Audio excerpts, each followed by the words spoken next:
4 years ago, my wife began losing her memory. Everyone said it was early dementia until last Thursday when my son and I took her to see a neurologist. My son stepped outside to take a phone call, and the moment the door closed, the doctor leaned toward me with trembling hands and whispered something that froze me in place. "You need to get your wife away from your son. Immediately." Before he could explain another word, the door opened and my son walked back in. And suddenly everything changed when I discovered what was inside the briefcase he always carried. Hello everyone, welcome to this story. Before we continue, take a second to like the video, subscribe, and tell me in the comments, where are you watching from today? I love seeing how far these stories travel. Quick note, some details are dramatized for storytelling and educational value, and any similarity to real people or places is purely coincidental. My wife began losing her memory about 4 years ago. Last Thursday, October 17th, I took her to see a neurologist in Olympia. When my son stepped out to take a call, the doctor's hands began to tremble. "My name is Marcus Brennan. I am 65 years old, a retired architect, who spent 4 decades restoring historic buildings across the Pacific Northwest. Buildings that outlasted their creators, their stories preserved in every beam and cornerstone. I thought I understood how to read structural damage, how to spot the cracks that warned of collapse. I never imagined I would need those skills to examine my own family." Catherine sat beside me in the examination room at St. Catherine Medical Center, 65 years old, her hands folded in her lap like a patient child. She had been the most capable pediatric nurse at Cascade Memorial for 30 years, a woman who could calm screaming infants and terrified parents with equal grace. Now she could not remember what month it was. My son Ethan had driven us here in his black Audi, 40 years old, with the polished confidence of a man who managed other people's money, expensive cologne announcing his presence before he entered any room, a watch that caught the light, and a leather briefcase he never let leave his sight.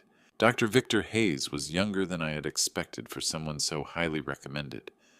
54, with wire-rimmed glasses that could not hide the shadows under his eyes. A neurologist who carried some private weight I could not yet identify.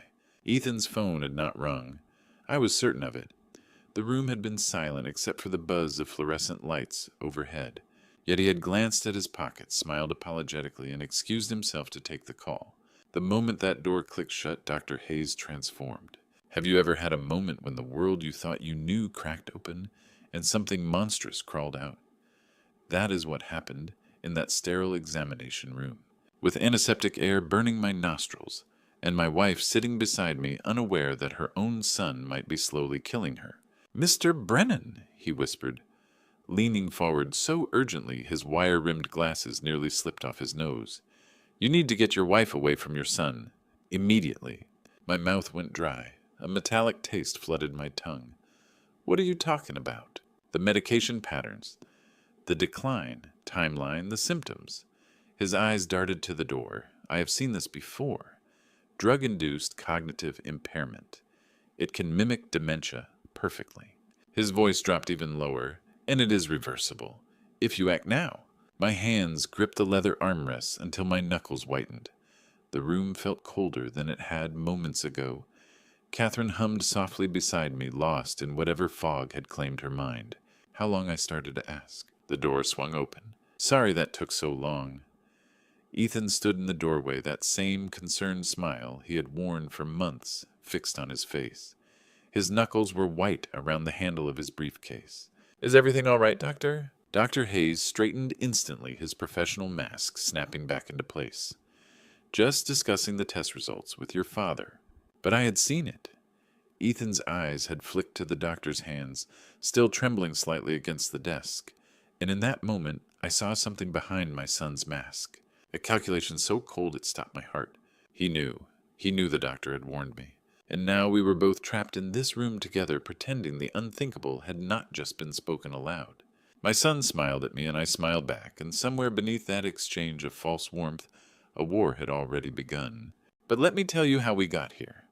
How a woman who once ran a pediatric ward with precision and grace became someone who could not remember her own daughter's birthday, and how a devoted son's helping hands might have been the very thing destroying her. Catherine and I had been married for 42 years. We raised 2 children in a house I restored with my own hands at 1847 Maple Grove Avenue in Olympia.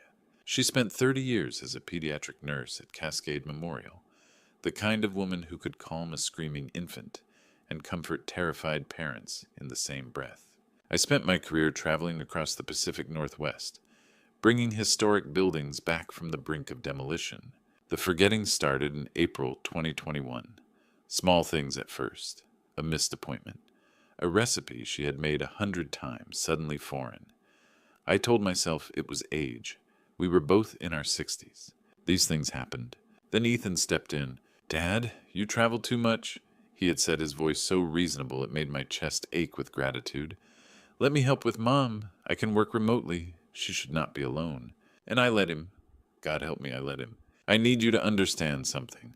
When you love someone, when you have trusted them since they took their first steps, you do not see the monster. You see the child who caught fireflies in mason jars, who cried when his goldfish died, who hugged you on Father's Day and told you that you were his hero. That blindness, it nearly cost me my wife's life. Because while I was away restoring a Victorian courthouse in Tacoma, Ethan was asking questions. "Dad, you and Mom are not getting any younger," he had said 6 months ago, leaning against my kitchen counter with a cup of coffee I had not seen him make.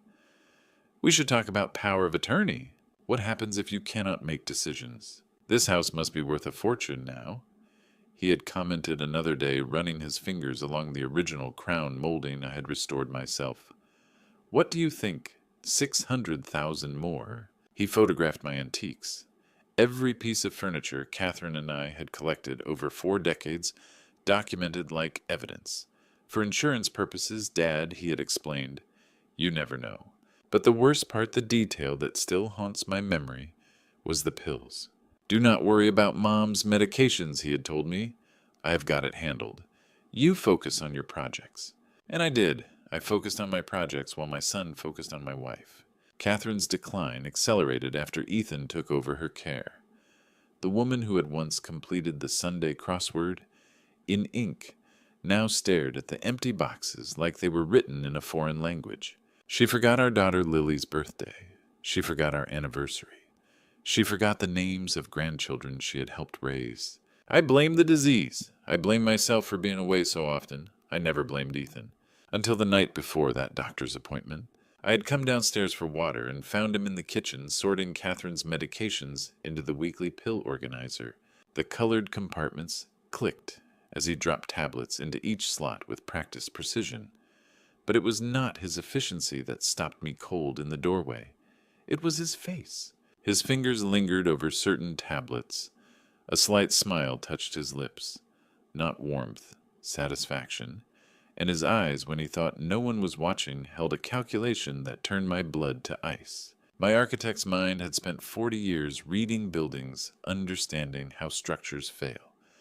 Standing in my own kitchen doorway, I finally saw the crack in my family's foundation. And I realized it was not Catherine who was broken. It was something far worse.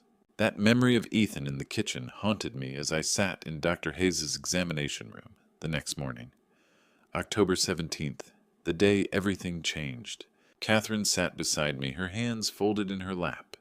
Ethan stood by the window with his arms crossed, that leather briefcase at his feet, like a loyal dog. Doctor. Hayes opened a folder and began the test that would prove just how much of my wife had been stolen. "Mrs. Brennan, what year is it?"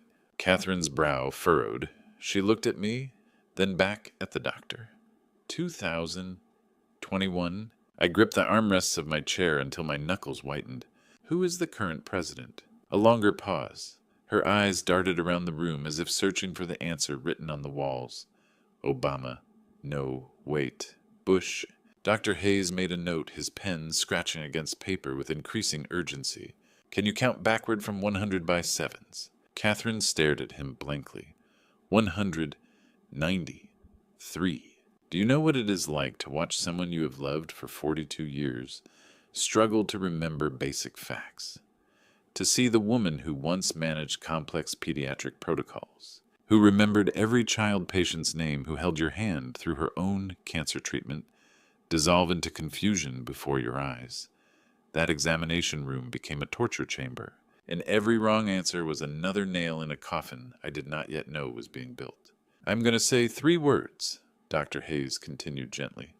"Apple, penny, table. Can you repeat those back to me?" Apple Catherine said slowly. "Penny. And—" She trailed off, her face crumpling. "I'm sorry. I cannot remember the last one." "That is all right, Mrs. Brennan. We will come back to it." But 5 minutes later, when he asked again, she could not recall any of them. The antiseptic smell of the room burned my nostrils. I could taste metal on my tongue, the flavor of fear. Catherine's hands twisted in her lap, and I wanted to reach over and hold them, but I could not move. I was frozen, watching my wife fail test after test, while our son stood calmly by the window. Dr. Hayes set down his pen and looked at his notes for a long moment. "Who manages your wife's medications, Mr. Brennan?" Before I could answer, Ethan's smooth voice cut in from the window. "I do. I organize Mom's weekly pill case. Blood pressure, cholesterol, her vitamins. I have been handling it since I moved back to help." And that was when I saw it. Dr. Hayes's pen stopped moving. He looked up at Ethan, still standing by the window, still so composed, still so helpful, and something shifted in the neurologist's expression. It was there for only a moment. Recognition, then alarm, then a careful blankness that told me he was hiding something. "This decline pattern," Dr. Hayes said slowly, his voice carefully neutral, "is progressing faster than typical age-related deterioration. I would like to review her complete medication history." "Of course," Ethan said. "Whatever you need, doctor." But Dr. Hayes was not looking at Ethan anymore. He was looking at me, and in that moment I saw a warning he could not speak aloud. Not with Ethan standing right there watching us both with that patient, helpful smile. The doctor knew something. I was certain of it now. He had seen something in Catherine's case that frightened him. Something about the medications. Something about the pattern of her decline. And whatever it was, he could not tell me. Not yet. Not with my son in the room guarding that briefcase like it contained the secrets of the universe. I did not know then just how right I was. The drive home should have taken 30 minutes. It felt like 3 hours. And every second of it, I watched my son unravel in ways I had never seen before. Ethan's fingers drummed against the leather steering wheel in a nervous rhythm that never stopped. His eyes flicked to the rearview mirror every few seconds, always checking as if he expected someone to be following us. The briefcase sat wedged between his seat and the center console, and twice I saw him reach down to touch it, reassuring himself it was still there. "You okay, son?" I asked, as he checked the mirror for the 5th time in 2 minutes. "You seem tense." "Fine, Dad. Just traffic." But there was no traffic. The roads through Olympia were nearly empty in the late afternoon light. Ethan's cologne filled the enclosed space of the Audi thick and cloying, and I found myself pressing closer to the window, just to breathe. In the back seat, Catherine hummed softly to herself, staring out at the passing trees with the vacant contentment of someone who had forgotten why we had gone to the doctor in the first place. She had already forgotten the tests, the questions she could not answer, the look on Dr. Hayes's face. But I had not forgotten. I would never forget. "Let me ask you something.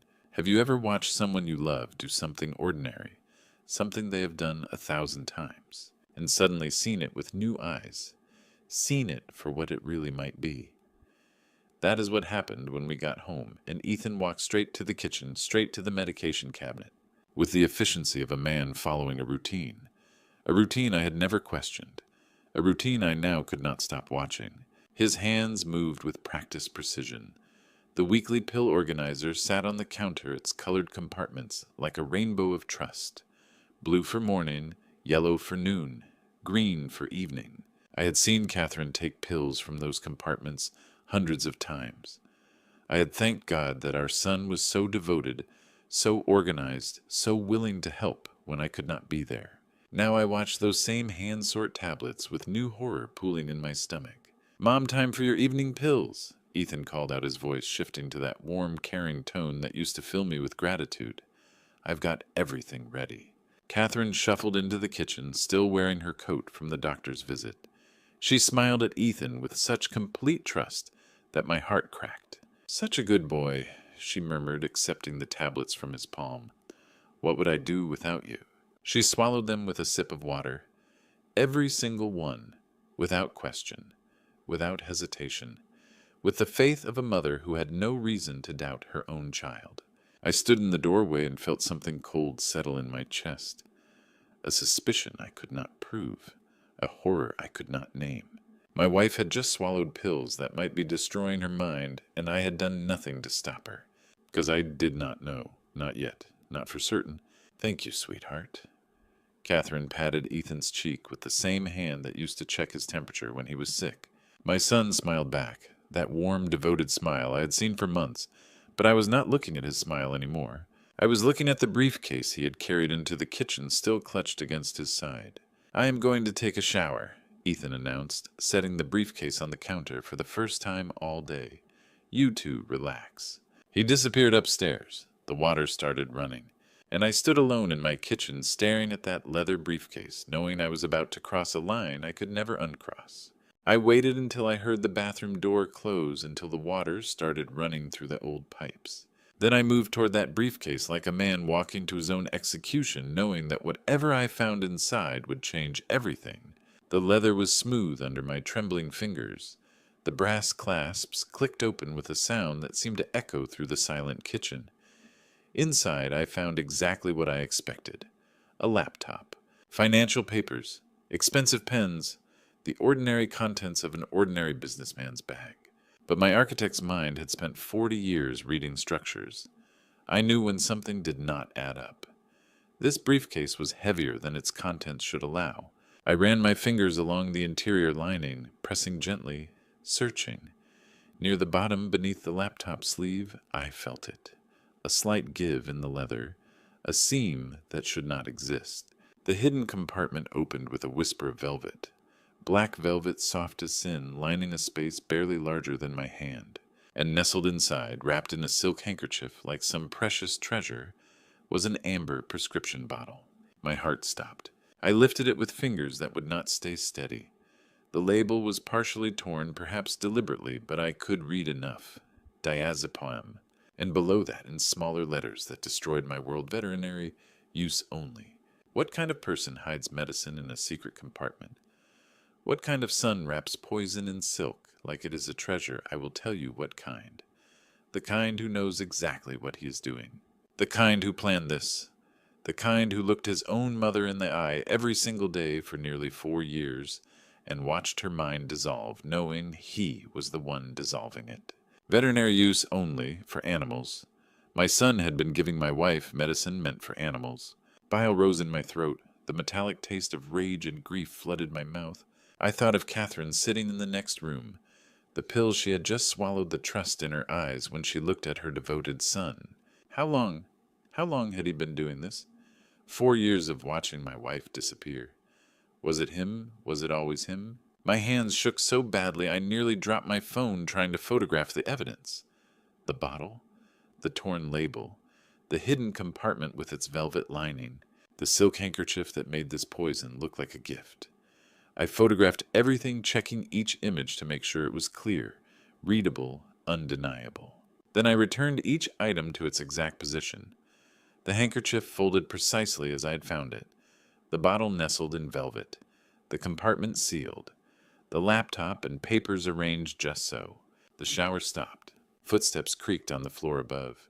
I closed the briefcase, positioned it exactly as Ethan had left it down to the angle of the handle. Then I walked calmly to my chair in the living room, picked up the newspaper, and pretended my entire world had not just collapsed. Catherine sat across from me, humming softly, her eyes vacant and trusting. She did not know. She had no idea her own son was slowly killing her. Ethan came downstairs, hair damp, smelling of soap and that expensive cologne. He glanced at the briefcase on the counter, at me with my newspaper, at his mother with her gentle smile. "Everything okay, Dad?" "Fine," I said. "Just tired." He nodded and picked up the briefcase, tucking it under his arm like it contained nothing more dangerous than spreadsheets. I had a choice to make. Confront him now with nothing but photographs and suspicion, or find proof so undeniable that no one could dismiss what he had done. I chose to wait. I chose to plan. I chose to become the one thing my son never expected. His enemy. I did not sleep that night. By 6 in the morning, I was pacing outside Olympia Public Library like a man possessed, waiting for the doors to open, waiting to learn exactly what my son had been feeding my wife for nearly 4 years. Emma Whitfield unlocked the library doors at 9 sharp. 31 years old, with copper-streaked hair pulled back in a practical bun, she was the kind of research librarian who could navigate medical databases as easily as card catalogs, and who knew when not to ask questions. "Mr. Brennan, are you all right?" she asked, taking in my rumpled clothes and sleepless eyes. "You look like you have not slept." "I need to research a medication," I said. "Diazepam, veterinary grade, what it does to humans." She did not ask why. She simply led me to a computer terminal and began typing. "Let me tell you what it feels like to read clinical studies about the poison destroying your wife's mind." Every symptom listed I had watched happen in real time. Every side effect described I had attributed to aging to Alzheimer's to fate. Drowsiness, confusion, memory loss, cognitive decline virtually indistinguishable from dementia. I had been watching my son methodically erase my wife for nearly 4 years, and I had thanked him for his help. This says prolonged use in elderly patients causes symptoms virtually identical to Alzheimer's disease. Emma read quietly, her voice barely above a whisper. "But Mr. Brennan, look at this." She pointed to a line that made my heart stop. "And if someone stopped taking it," my voice came out strangled, "cognitive improvement begins within 24 to 48 hours. She looked at me with eyes that understood more than I had said. Significant recovery over weeks. Catherine could be saved. The damage was reversible. But then Emma found something else. A clinical note buried in a pharmaceutical journal, suggesting users rotate dosages and combine with anticholinergics to avoid tolerance building. Sophisticated. Deliberate. My son had researched this carefully. I printed everything and walked 3 doors down from my house to visit Harold Pemberton.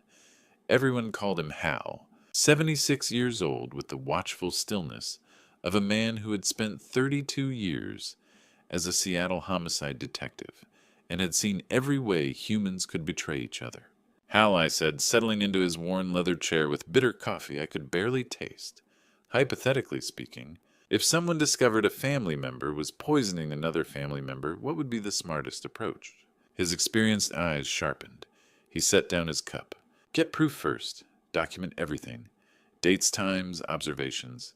His voice carried the weight of decades of investigations. "And Marcus, be very careful. People who poison do not usually stop at one victim when they feel threatened." The warning settled into my bones like ice. What if no one believes me? What if they think I am the one who has lost his mind? Hal leaned forward. The guiltiest people often have sterling reputations. Devoted sons, caring daughters. That is what makes them so dangerous. I walked home with his warning ringing in my ears and a plan forming in my mind. If the drug's effects could reverse within 48 hours, I could prove everything. All I needed was for Ethan to leave. And as if fate itself was conspiring with me, my phone buzzed. "Hey, Dad," the text read. "Heading to Seattle for a work thing. Will not be back until Tuesday. Can you handle Mom's meds this weekend?" My hands trembled as I typed back, "Of course. Safe travels." 3 days. I had 3 days to save my wife. 3 days to prove that my son was a monster. And as Hal's words echoed in my mind, I realized something else. If Ethan ever discovered what I was doing, I might not just be fighting for Catherine's life. I might be fighting for my own. The moment Ethan's black Audi disappeared around the corner, I moved. I had 72 hours to prove my son was a monster, and I was not going to waste a single minute. I retrieved Catherine's weekly pill organizer from the kitchen cabinet. The colored compartments gleamed under the fluorescent light, innocent as a child's toy. Blue for morning, yellow for noon, green for evening. I had seen this organizer 1,000 times. I had never looked at it closely. From my workshop, I brought the magnifying glass I had used for 40 years to examine architectural blueprints. The same tool that had helped me restore Victorian mansions and historic courthouses would now help me find the poison destroying my wife. I held the first tablet under the glass. Blood pressure medication. I recognized the shape and markings from when I had picked up her prescriptions myself years ago. The second pill was her cholesterol medicine, the third a legitimate vitamin. The fourth made my blood run cold. D's at 5. The marking was tiny, nearly invisible to the naked eye, but through my magnifying glass the letters were unmistakable. Diazepam, 5 milligrams. The poison. I had spent 40 years restoring buildings that others had given up on, structures that everyone said were too far gone to save. I had learned that rot can be cut away, that foundations can be reinforced, that what looks like decay can sometimes be reversed if you catch it in time. As I held that tiny white pill up to the light, I prayed my wife was not too far gone to save. From my workshop drawer, I retrieved a bottle of vitamin B tablets I had bought that morning. They were the same size, the same shape, the same innocent white color. I also retrieved my hobby knife, the one I used for delicate model work. I had to sift through 3 different bottles of vitamins to find a brand with a coating and size that nearly matched the diazepam. Even then, it was grueling work. My architect's hands ruined 6 tablets, crushing them into white dust, before I found the exact pressure needed to etch the tiny letters. Each stroke felt like I was carving a desperate lie to save the truth. "What are you doing in there?" Marcus Catherine called from the living room. "Just organizing some things, sweetheart. I will be right there." I finished the second forgery and held both vitamins up to my magnifying glass. Not perfect, but close enough to fool anyone not specifically looking for fraud. I placed them in the organizer exactly as Ethan had positioned the originals. The real pills went into a plastic bag, sealed, labeled with the date, evidence. When evening came, Catherine shuffled into the kitchen for her medication. I stood at the counter where my son usually stood. I opened the green compartment where my son usually opened it.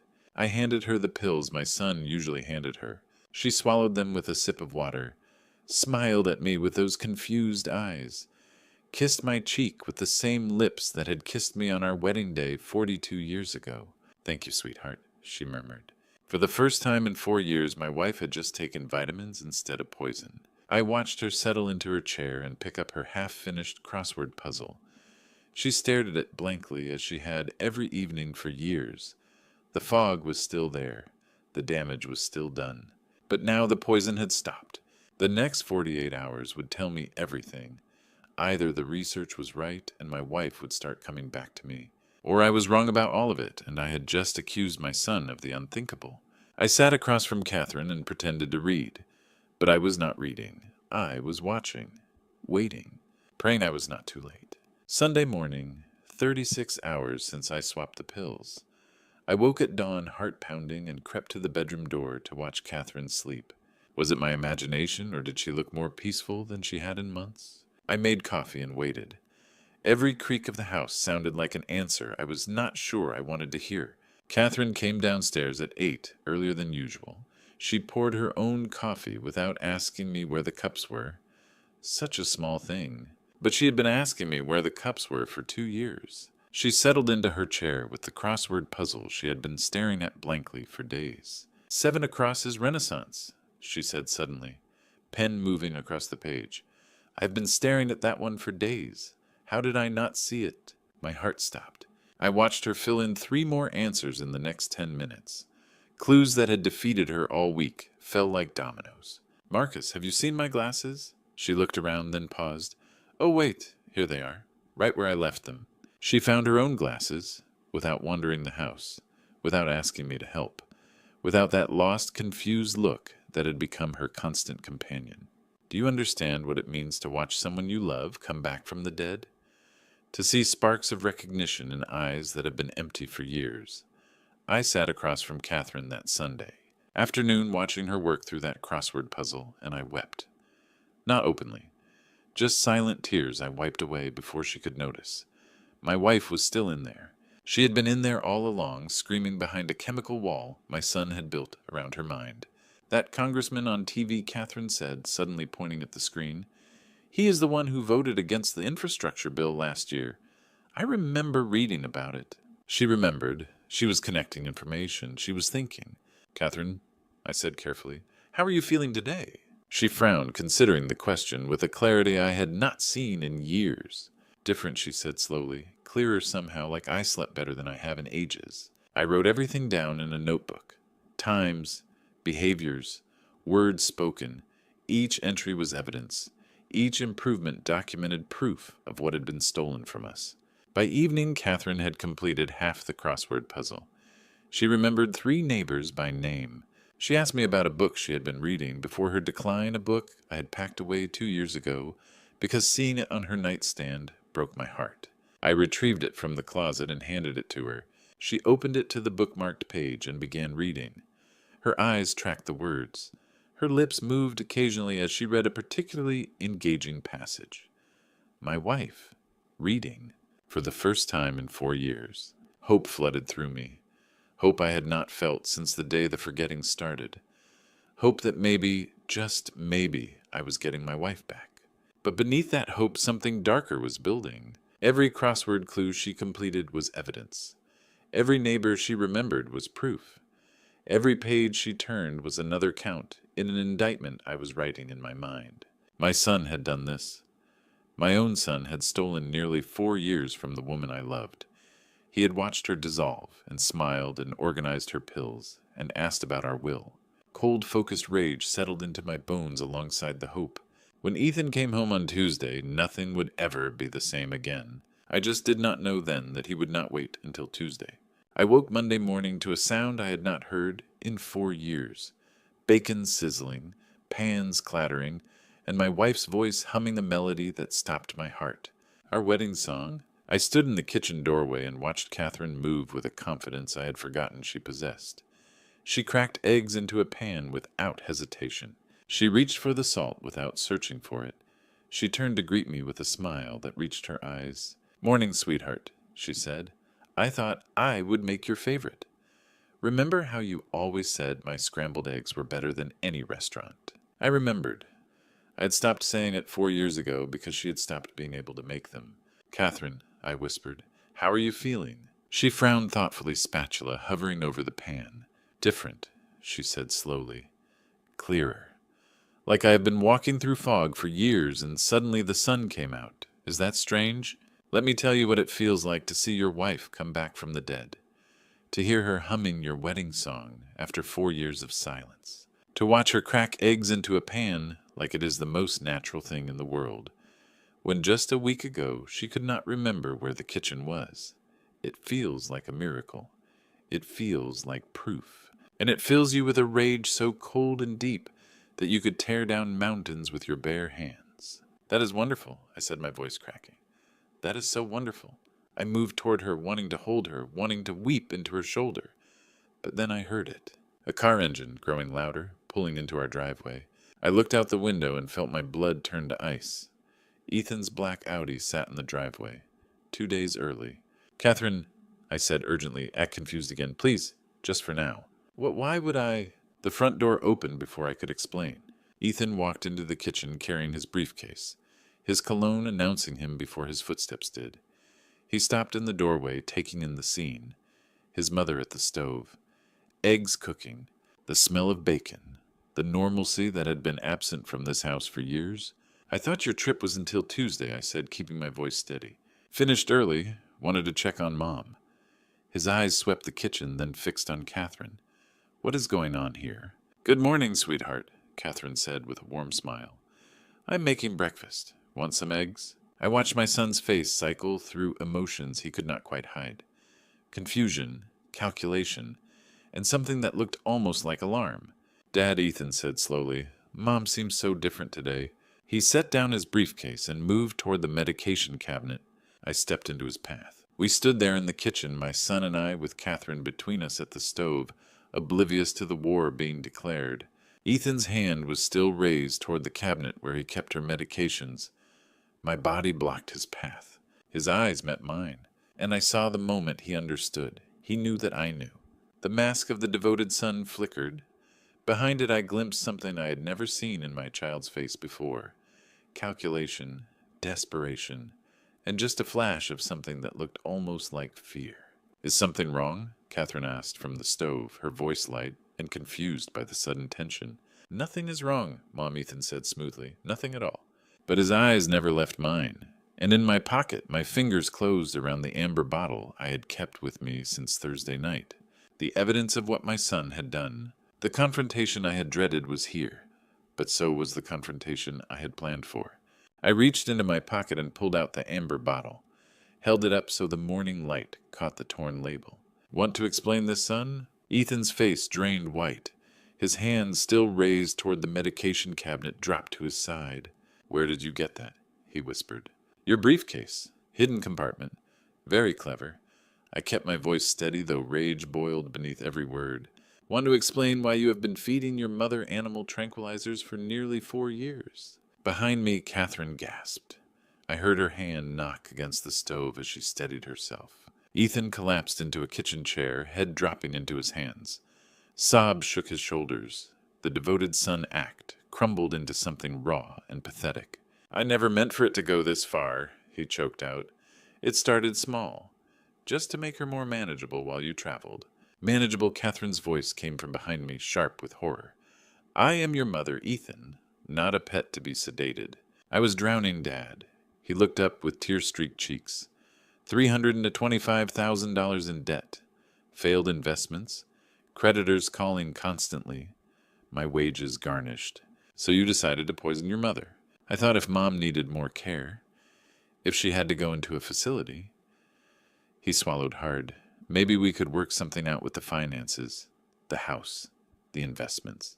Have you ever watched your own child confess to something monstrous and felt your love for them die, not fade, not weaken, die, like a candle being snuffed out? That is what happened in that kitchen. Every word Ethan spoke, every excuse, every justification I felt, another piece of my love for him turned to ash. This was the boy I had carried on my shoulders, the child I had read bedtime stories to, the son I had been so proud of, and he had been slowly poisoning his mother for nearly 4 years while I thanked him for his devotion. I researched it carefully, Ethan continued, as if careful research made it better. Small doses, nothing that would really hurt her, just enough to make her confused, dependent. The smell of burning eggs filled the kitchen. The breakfast Catherine had been cooking forgotten on the stove. I did not move to turn it off, neither did anyone else. You created the illness, I said slowly. You made your mother need the care you were pretending to provide. I was desperate. But as I listened to my son's sobs, something nagged at me. The math did not add up. I looked at him, really looked at him. A man $325,000 in debt does not wear a watch that costs $2,000, even a fake one. A man with garnished wages does not smell like he bathes in $100 cologne every morning. A desperate man scrambling for survival does not carry himself with the smooth confidence Ethan had displayed for months. The tears were real. The confession was real. But something was missing. This was a performance, practiced, calculated vulnerability designed to earn sympathy and limit consequences. Ethan was not telling me everything. I thought about the phone call that had never rung at the doctor's office, the hidden compartment in his briefcase, the sophisticated knowledge of rotating drug dosages. This was not the work of a desperate amateur. Someone had coached him. Someone had planned this with him. Someone with resources and knowledge that my investment manager's son did not possess. My son was not the mastermind of this plot. He was a pawn. And the real enemy was still out there, still hidden, still pulling strings. Who else knows about this? I asked quietly.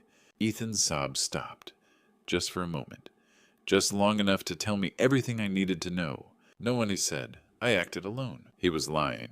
That evening, after the confrontation had settled into uneasy silence, I heard Ethan slip out to the back porch. Through the kitchen window, I saw him pressing his phone to his ear, his voice low and urgent. Something told me to listen. I moved through the darkened kitchen without turning on the lights. The screen door was cracked open just enough for his words to drift inside. Amanda, he knows. Ethan's voice was panicked. He found the bottle. He confronted me. Amanda. A woman's name. I pressed myself against the wall and listened. I never saw Amanda cross that night. I only heard her voice through Ethan's phone, cold and sharp as a surgical blade. But that voice told me everything I needed to know. This was not a woman who loved my son. This was a predator who had found a useful tool. Then fix it. Her voice came through the speakerphone, clear enough for me to hear every word. The will, the power of attorney. We just need a few more months. He is not going to let this go, Ethan said. He has evidence. Then we need to address that, do we not? I want you to understand what it feels like to hear your own murder being planned. Not a violent murder, something worse, a slow erasure of everything you are. They were going to do to me what they had done to Catherine. Turn me into a confused old man no one would believe.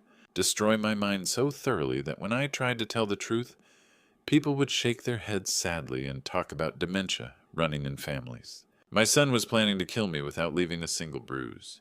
I need to know, are you still with me after hearing that? If you're still here, please drop a 1 in the comments to let me know you're still standing by my side as this nightmare unfolds. Your support is the only thing keeping me going through this. A quick word of caution.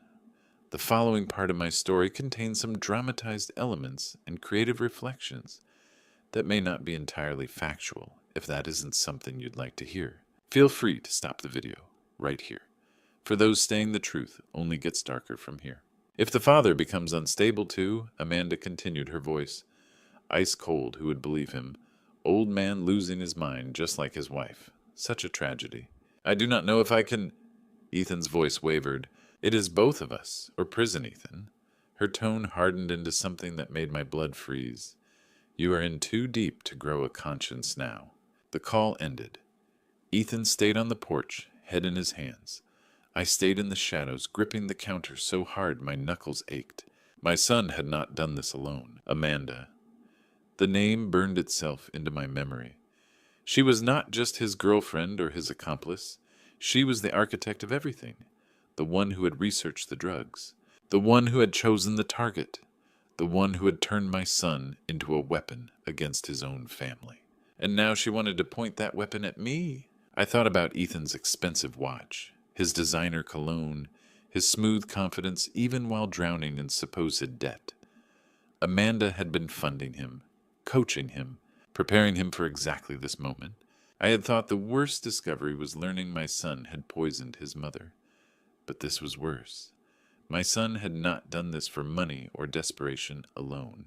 He had done it because someone else had told him to, because he was too weak or too corrupt to say no, because a woman named Amanda had looked at my family and seen nothing but a bank account waiting to be emptied. I was not just fighting my son anymore. I was fighting something far more dangerous, and I needed help. I needed my daughter. I needed Lily, but I did not know yet that Lily had secrets of her own. I called my daughter at midnight, something I had never done in her 37 years. Lily, I need you to come home. It is about your brother and your mother. There was a long silence on the line. Then she said, I will be on the first flight. Lily Brennan stepped off the plane Tuesday afternoon, looking exhausted with her mother's determined jaw and her father's analytical eyes. She was a healthcare policy analyst who spent her days navigating hospital bureaucracies, and now she was facing a family crisis that no policy could solve. Mom, Lily whispered when she walked into the kitchen and saw Catherine standing at the counter, clear-eyed and alert. You are yourself again. Come sit down, sweetheart, I said. There's a lot to tell you. I told her everything. The veterinary diazepam, the hidden compartment, the pill swap, Catherine's recovery, Ethan's partial confession, and the phone call with Amanda. But before I could finish, Lily made her own confession. 6 months ago, she said, her voice breaking, I found a text on Mom's phone. It said, "Stop asking questions. Trust Ethan." I thought it was strange, but I convinced myself I was being paranoid. Why did you not tell me? I do not know. Lily wiped her eyes. I wanted to believe the best about Ethan. I told myself it was nothing. I deleted the text and flew back to Boston. Here is what guilt does to a family. It builds walls. Lily had spent 6 months carrying the weight of that text message, convincing herself she had done the right thing by ignoring it. I had spent 4 years traveling for work, trusting my son to care for my wife. Catherine had spent those same years trapped in a fog, unable to articulate what was being done to her. We had all failed each other in different ways, and now we sat in our living room, 3 survivors of a war we had not known we were fighting, trying to figure out how to win before the enemy destroyed us completely. I'm so sorry, Dad. Lily reached for my hand. If I had said something sooner, you could not have known, I said. None of us could. But there was more I needed to tell her. There's someone else involved, I said. Ethan has a partner. I heard him on the phone with her last night. Her name is Amanda. Lily's head snapped up. Amanda who? I do not know her last name. Just Amanda. Describe her voice. What did she sound like? Cold, calculating, like she was running a business, not planning a crime. The color drained from Lily's face. She went pale in a way I had never seen before. Amanda Cross. You know her? Lily's hands were shaking. I heard Ethan mention someone named Amanda about a year ago. He said she was helping him with some investment stuff, but the way he talked about her, it was not like a business partner. It was like someone who had him completely under control. She pulled out her phone, fingers trembling. We need to find out who she really is, Lily said. Because if she is who I think she is, this is not the first time she has done something like this. And it will not be the last. If that is who I think it is, she continued, her voice barely above a whisper. We are dealing with someone far more dangerous than Ethan. We huddled around Lily's laptop that night, searching for a predator. Coffee grew cold. Hours disappeared. The house was silent except for the clicking of keys. What we found would keep us awake until dawn. The search results loaded at 2 a.m, and what we found made Lily grip my arm so hard her nails left marks. Amanda Cross was not just a con artist. She was a convicted predator with a trail of destroyed lives behind her. California, 2016. Elder fraud. She had conned an elderly couple out of $150,000 using manipulation tactics eerily similar to what she was doing to us now. The article included her booking photo, cold eyes, a slight smile, the face of a woman who saw other people as nothing more than opportunities. Wednesday morning, Lily and I sat in the office of Benjamin Aldridge. He had the kind of practice that smelled of old leather and older books, 58 years old with silver temples and the measured voice of a man who had spent 3 decades fighting for people who could not fight for themselves. This constitutes serious felonies, Aldridge said, reviewing the evidence we had brought. Elder abuse, fraud, conspiracy to commit fraud, possibly attempted murder. What do we need to prove it? Medical documentation. Blood tests showing systematic drugging. Expert testimony. He looked up from the files. And Mr. Brennan. His eyes met mine. This will destroy your son's life. Are you prepared for that? Let me tell you what it costs to do the right thing. Benjamin Aldridge charged $400 an hour. The blood tests cost another $3,000. But the real price was not measured in money. It was measured in the look on my daughter's face when I signed that retainer, in the knowledge that every step forward was a step toward destroying my own son. In the sleepless nights wondering if there was any other way, there was not. I had tried to find one. But some crimes cannot be forgiven. Some betrayals cannot be repaired. Some sons cannot be saved. Thursday, Catherine underwent comprehensive blood testing at St. Catherine Medical Center. Afterward, I found Dr. Hayes in his office and asked the question that had haunted me since that first warning. Why did you risk your career to warn me? Hayes's face darkened. He stared at his hands for a long moment. 5 years ago, he said quietly, I saw the same pattern. Son-in-law drugging his mother-in-law, I suspected, but stayed quiet. Did not want to destroy a family over suspicion. What happened? She died. His voice broke. Autopsies showed benzodiazepines combined with anticholinergics, mimicking Alzheimer's progression. I swore I would never stay silent again. Friday afternoon, Hayes called me back to the hospital. The results confirm systematic poisoning, he said, handing me 15 pages of medical documentation. Diazepam, 5 milligrams daily. For months to years. This report will stand up in any court. Your son will not be able to deny the science. I held that evidence in my hands. 15 pages of proof that my son had systematically poisoned his mother. Proof that would send him to prison. Proof that could not be argued with or explained away. Dr. Hayes had given me everything I needed to destroy Ethan and Amanda, and whatever twisted partnership they had built on my wife's suffering. But as I walked out of the hospital that Friday afternoon, my phone buzzed with a text from a number I did not recognize. The message was simple. We know what you are doing. Back off, or Catherine is not the only one who will suffer. I stood in the parking lot, phone cold in my hand, and felt the world shift beneath my feet. Someone was watching. Someone knew we were building a case, and they were not going to let us finish without a fight. I had the evidence. I had the attorney. I had the medical proof. But the enemy knew I was coming, and they had just made this personal. By Saturday morning, I had become the villain of Maple Grove Avenue, the man who accused his own son of poisoning his wife. The neighbors I had known for 20 years now crossed the street to avoid me. Someone had leaked my accusations. The threatening text had been just the beginning. Now the entire neighborhood knew that Marcus Brennan was making wild claims against his devoted son. I watched from my front porch as curtains twitched and heads turned away. The Hendersons, who had borrowed my lawnmower every summer for a decade, suddenly found their shoes fascinating when I waved.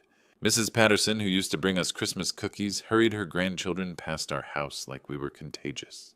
At the corner grocery store that afternoon, I ran into George Thompson loading groceries into his trunk. George and I had played golf together every other Saturday for 15 years. We had celebrated each other's retirements. His wife had knitted Catherine a blanket during her cancer treatments. "George?" I called out, raising my hand in greeting. He saw me. I know he saw me. Our eyes met across the parking lot for one brief moment. Then he closed his trunk with deliberate focus, climbed into his car, and drove away without a word. The deliberate avoidance cut deeper than any accusation could have. By evening, 3 neighbors had called Catherine to check on her, their voices dripping with concern that felt more like suspicion. One even suggested I might be the one experiencing cognitive decline, not her. Then Doris Kendrick marched across the street. Doris was 68 years old and had appointed herself the conscience of Maple Grove Avenue for 3 decades. She organized the block parties, tracked every birth and death, and delivered judgment on family matters, with the certainty of a woman who had never doubted herself. "Marcus Brennan," she planted herself on my walkway, arms crossed. "I heard what you were saying about Ethan. Doris, this is a family matter. Ethan volunteers at the senior center every Tuesday."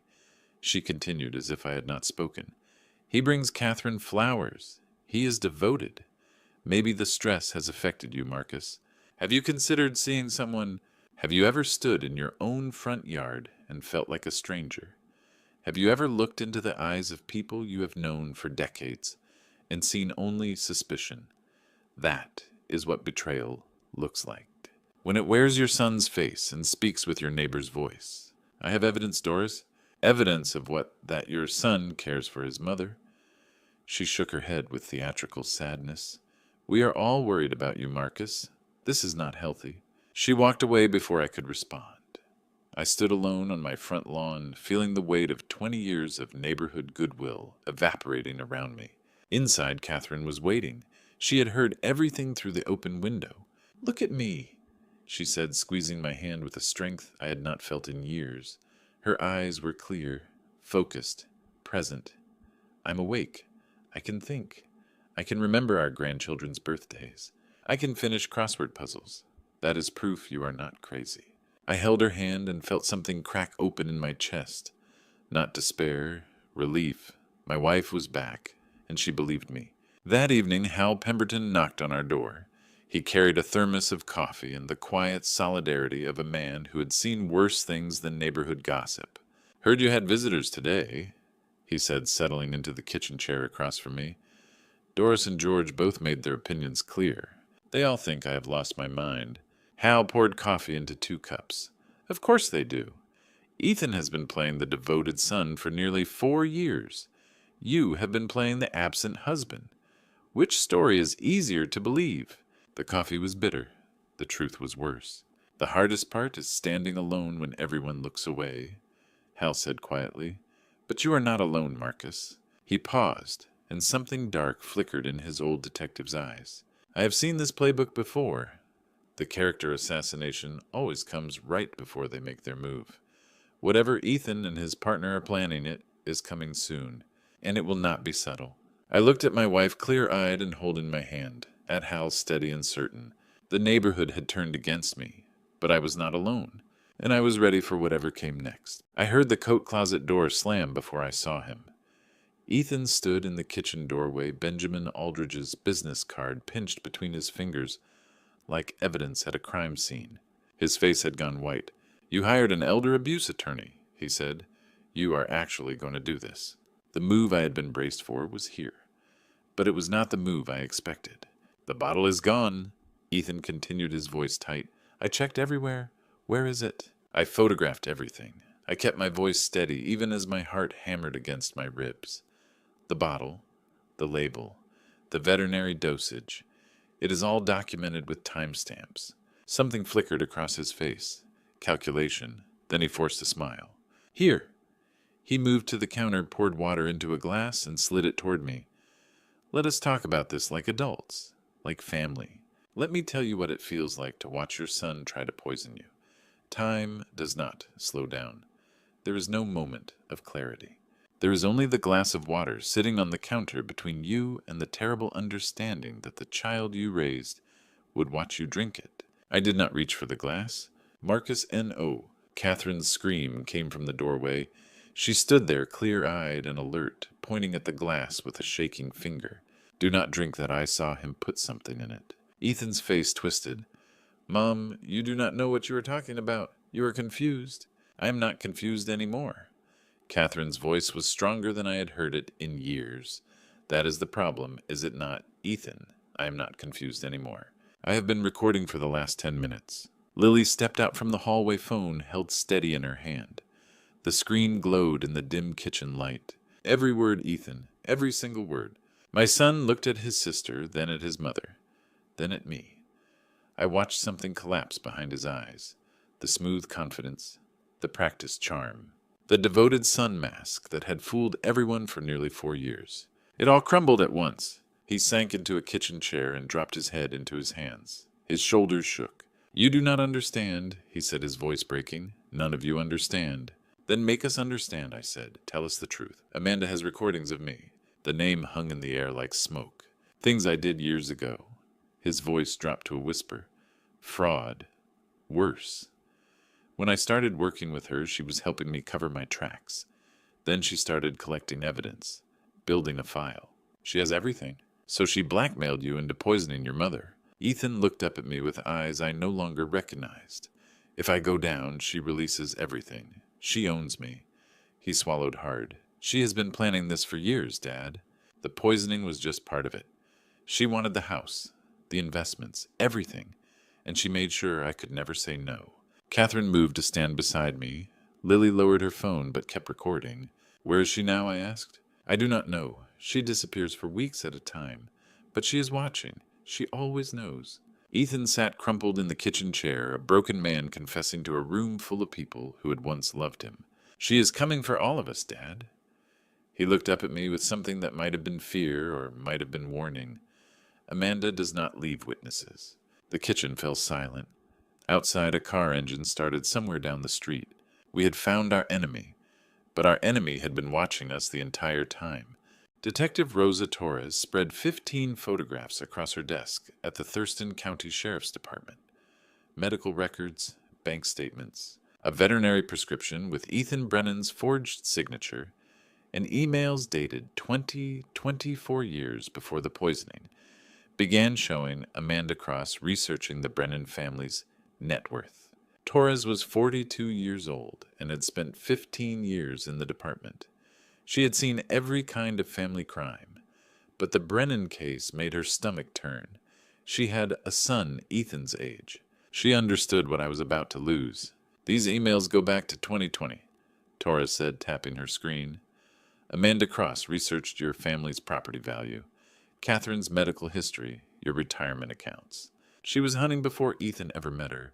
My son was targeted. Your son was recruited." Torres looked at me with steady eyes. "There is a difference. One makes him a victim. The other makes him a co-conspirator. Right now, he is both. The arrest warrants were issued Wednesday morning. You think you want justice until you see it arrive. You think you are prepared until your son drops to his knees on your front lawn flowers, scattering like confetti at a funeral, and begs you to save him from the consequences of his own choices. Justice does not feel like victory. Justice feels like watching your family die in slow motion while the neighbors film it on their phones." Ethan came up the walkway carrying roses, Catherine's favorite. He did not see the unmarked car parked across the street, did not notice Torres and 2 officers stepping out of our house. "Ethan Brennan Torres announced you are under arrest for attempted murder elder abuse, and conspiracy to commit fraud. You have the right to remain silent. The flowers hit the ground, pink petals scattered across the grass. Daddy, please? Ethan's voice cracked as they pulled his arms behind his back. The handcuffs clicked shut with a sound I will hear in my nightmares for the rest of my life. Please do not let them take me. I am still your son. Catherine gripped my arm so hard I felt her nails through my sleeve. That is my baby boy, she whispered. Tears streamed down her face. That is my baby boy in handcuffs. Across town, Amanda Cross was being arrested at her downtown apartment. I learned later that she answered the door in silk pajamas with an expression of mild inconvenience, as if the officers had interrupted her morning coffee rather than ended a 4-year criminal conspiracy. The neighbors watched from their windows. Doris Kendrick stood on her porch, arms crossed, face unreadable. The same people who had called me crazy 48 hours ago now watched in silence as my son was loaded into the back of a police car. I love you, Dad. Ethan's face was pressed against the window as the car pulled away. I am sorry. I am so sorry. I could not speak, could not move, could only watch as the car turned the corner and disappeared. Catherine collapsed against me, her body shaking with sobs. I held her the way I had held her through cancer treatments, through miscarriages, through every crisis our marriage had survived. But this was different. This was our child, our son. We did the right thing, she whispered into my chest. Why does it feel like we lost everything? I had no answer. I held my wife and watched Doris Kendrick close her curtains. The neighbors were already rewriting history, already deciding they had suspected Ethan all along. But there was one thing none of us knew yet. One piece of evidence Torres had not shared. 3 days later, I would learn that Ethan had not only poisoned his mother, he had been poisoning me, too. In the silence that followed Ethan's arrest, the adrenaline that had been keeping me upright finally evaporated. The headaches I'd dismissed as stress for the last 8 months surged into a blinding fog. I stood in the bathroom and realized I couldn't remember my daughter's middle name. It wasn't a sudden onset. The symptoms had been there lurking in the margins of my exhaustion, but I'd been too focused on Catherine to notice my own foundation was crumbling. Grief. The weight of watching your child taken away in handcuffs. Lily arrived that afternoon and saw through me immediately. Dad, look at me, she said, her voice sharp with fear. Your hands are shaking. You forgot what day it was twice this morning. You just asked me where Mom was when she is sitting right there. I glanced at Catherine in her armchair by the window, reading peacefully. I had asked where she was. I did not remember. These symptoms, Lily whispered, gripping my arm so tightly I could feel each finger pressing into my skin. Dad, these are exactly like Mom used to be. Before she got better. Before we stopped the pills. The words hit me like ice water. I had been so focused on saving Catherine that I never considered I might need saving too. The morning coffee Ethan prepared so thoughtfully. The evening water he always poured. The weekend whiskey he insisted we share. Every act of seeming kindness now twisted into something monstrous. Do you know what it feels like to discover you have been a prisoner in your own body? To learn that every moment of confusion you blamed on age, every headache you attributed to stress, every time you walked into a room and forgot why was not weakness, but warfare. My son had been erasing me one cup of coffee at a time. 2 hours later, I sat in Dr. Victor Hayes' office at Street, Catherine Medical Center, fluorescent lights humming overhead, watching him spread blood test results across his desk, like evidence at a crime scene, which I suppose they were. The blood work does not lie, he said, his clinical voice carrying weight I had never heard before. Diazepam metabolites, 2 to 3 milligrams daily for approximately 6 to 8 months. In your coffee, your water, your whiskey, anything you consumed regularly. 6 to 8 months. While I had been investigating my son for poisoning my wife, he had been poisoning me. The bitter taste of this morning's coffee lingered on my tongue. Phantom evidence of betrayal. Lily sat beside me, her perfume the only familiar comfort in that sterile room. Her hand found mine as the diagnosis settled over us like a shroud. Will he recover? She asked. The brain is resilient, Hayes replied carefully. We have seen Catherine's improvement. But at your father's age, with this duration of exposure, some effects may linger. I studied my trembling hands. Those architects' hands that had once drawn buildings meant to stand for centuries. Were they shaking from drugs leaving my system, or from understanding what my son had done? Hayes closed the folder and looked at me with something I had never seen in his professional eyes fear. "He did not just attack your mother," he said grimly. "He was systematically dismantling both of you. 6 more months at this dosage, and you would have shown signs of dementia. A year and you would have needed full-time care." He paused. "How long before you were both in care facilities and he controlled everything?" I sat in silence, processing the mathematics of my own destruction. My son had not just betrayed us. He had been methodically erasing us from our own lives, and the trial that would determine his fate was only weeks away.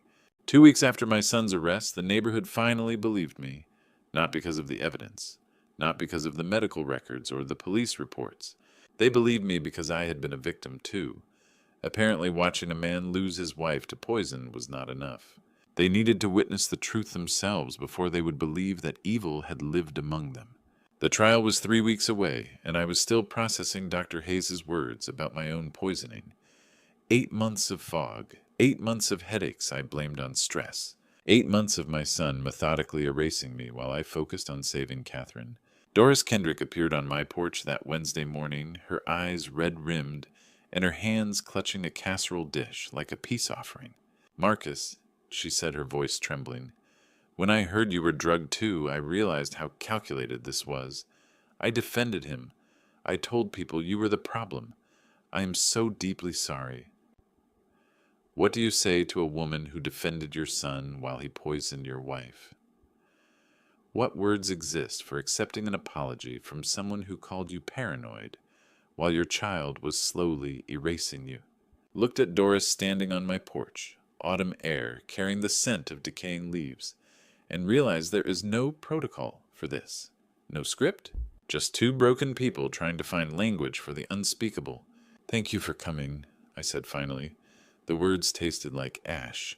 That afternoon, I sat in Benjamin Aldridge's leather-scented office while he spread documents across his mahogany desk. The attorney's silver reading glasses reflected the afternoon light as he delivered updates with professional precision. "The judge denied bail this morning," Aldridge said. "Flight risk, severity of charges. The prosecution is adding attempted murder for the poisoning of both victims." Both victims. The phrase still felt foreign. I had spent so long being Catherine's protector that accepting my own victimhood required a mental adjustment I had not yet completed. Amanda Cross is fighting extradition from King County," Aldridge continued. "Her attorney claims she was also a victim of Ethan's manipulation. It will not work, but it will delay proceedings." I sipped bitter coffee and listened to the legal machinery grinding toward justice. Aldridge's voice was steady, reassuring, the voice of a man who had seen the worst of human behavior and learned to process it through paperwork and procedure. The letter arrived that evening. Catherine found it in the mailbox, her hand trembling as she brought it inside. "A letter came," she said quietly, holding the envelope like it might burn her. "From the jail," his handwriting. I recognized Ethan's penmanship immediately. The same hand that had written birthday cards and Christmas letters. The same hand that had measured poison into my coffee. The envelope was cheap, jail stationery. It smelled faintly of industrial cleaning chemicals and desperation. I tore it open, the paper rough between my fingers, and found a single sheet inside. 2 words. "I'm sorry." I read them again and again, searching for meaning, for remorse, for the son I had raised somewhere in those inadequate letters. Catherine's hand found mine, her grip tight, grounding me. Sorry could not give Catherine back 4 years of her life. Sorry could not erase the fog that had clouded my own mind for 8 months. Sorry could not restore what had been stolen or rebuild what had been destroyed. I set the letter on the kitchen table and stared at it for a long time. The trial was in 3 weeks. I would see my son across a courtroom facing charges that could imprison him for decades. And I still did not know if I wanted justice or just answers. Perhaps they were the same thing. Perhaps they were not. Monday, December 2nd. I walked into Thurston County Superior Court, still wondering whether I wanted justice or answers. 3 weeks of sleepless nights had not resolved that question. The courtroom was packed with neighbors, journalists, and strangers who had come to witness a family destroy itself in public. I saw my son for the first time since the arrest. Ethan sat at the defense table in an orange jumpsuit thinner than I remembered. When our eyes met, he looked away first. Amanda Cross sat beside him, composed and cold, watching the proceedings like a spectator at someone else's tragedy.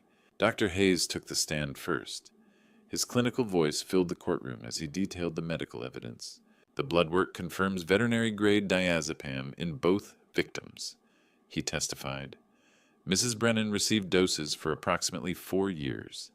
Mr. Brennan for 6 to 8 months. The damage was systematic and deliberate. Catherine's hand found mine on the hard wooden bench.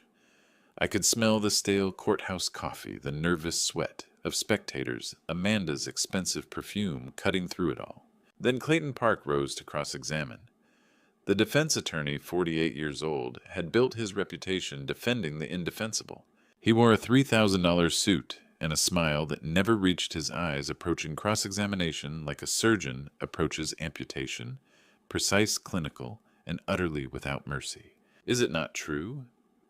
Mr. Brennan, Park asked, trying to distract the jury with my past absences, that you prioritized work over your son. Objection. Irrelevant. Benjamin Aldridge's voice cut through the room, and the judge sustained it instantly. Have you ever had your life reduced to bullet points?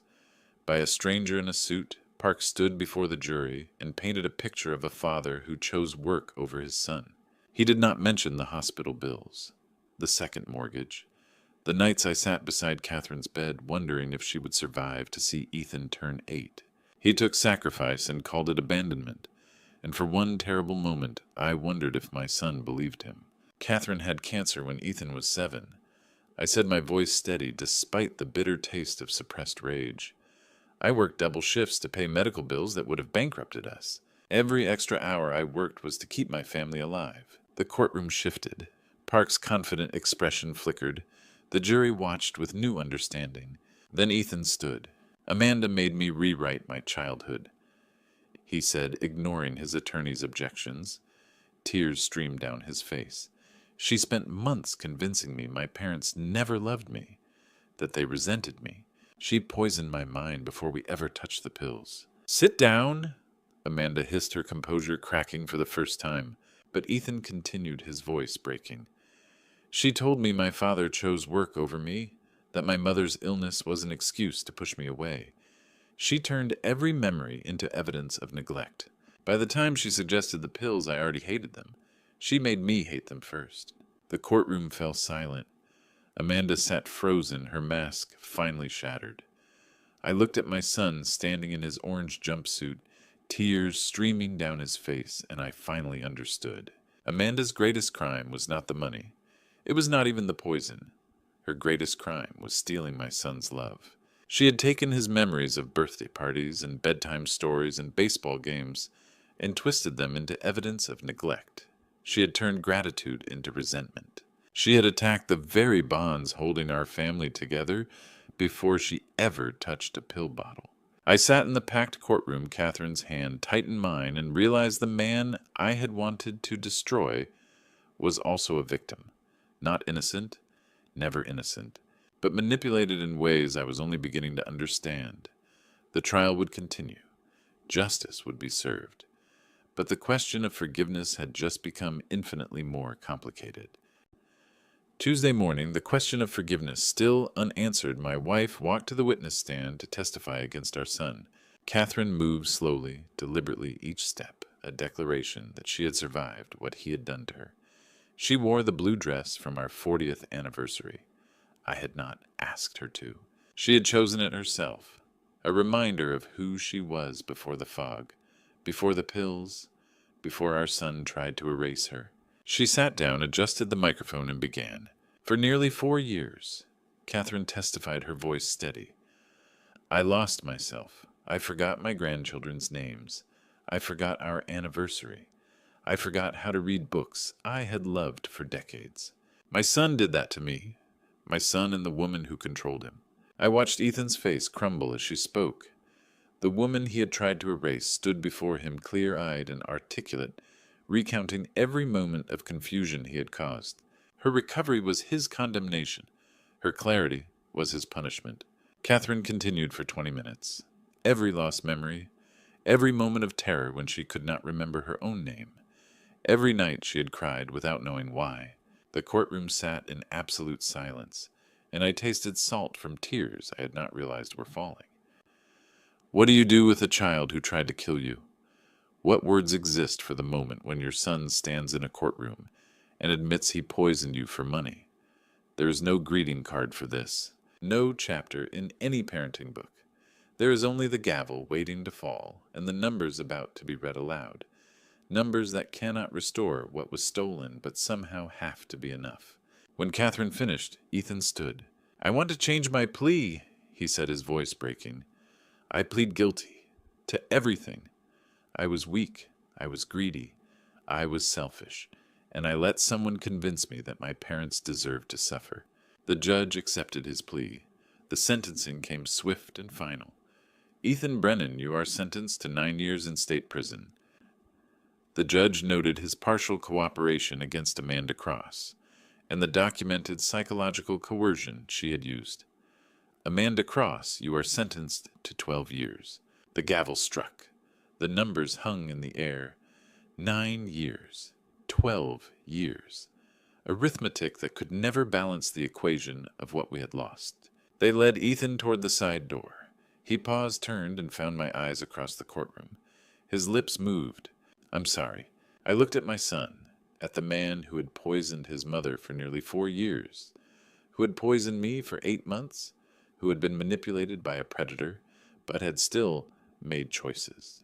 Terrible choices. "Goodbye, son," I whispered back. I meant it, not as rejection, as release. The son I had raised was gone, replaced by someone who would have to earn his way back over 9 years of therapy and reflection. The goodbye was not closure. It was acknowledgement that healing required separation first. Amanda screamed about appeals as they took her away. I did not look at her. She had already taken enough of my attention. We walked out of the courthouse into the December sunlight, the three of us. Catherine on my arm, alert and alive and herself again. Lily beside us, the daughter who had fought to save her parents. The cold air hit our faces like a promise. "We survived," Catherine said, simply squeezing my hand. I looked at my wife, at my daughter, at the December sky stretching above us. We had lost a son to prison. We had lost nearly 4 years to poison. We had lost the family we thought we were. But we had not lost each other. In the wreckage of betrayal, that had to be enough. Now we had to learn how to live again. Looking back on everything that happened, I realize how easily love can blind us. I trusted my son simply because he was my son, and that trust almost cost my wife her mind and my own life. If there is one lesson I carry from this experience, it is this: when something feels wrong inside your own home, do not ignore it. Family betrayal often hides behind familiar faces, and family betrayal can grow quietly if we refuse to question what we see. I once believed our home was unbreakable, but family betrayal taught me that even the strongest bonds require courage and honesty to protect. At the same time, I learned that seeking family justice is painful but necessary. Family justice does not mean hatred. It means protecting those who cannot protect themselves. In the end, family justice was the only path that allowed my wife and daughter to rebuild our lives. Through all of this, I believe God placed the right people in my path at the right moment. Thank you for staying with me until the end of this journey. Please share your thoughts in the comments. What would you have done if you were in Marcus's situation? I would truly value hearing your perspective. If this story moved you, consider subscribing so you don't miss future stories. A gentle note: while inspired by real-world themes like elder abuse and family manipulation, some elements were dramatized for storytelling. If this story isn't for you, feel free to explore other videos that may suit you better.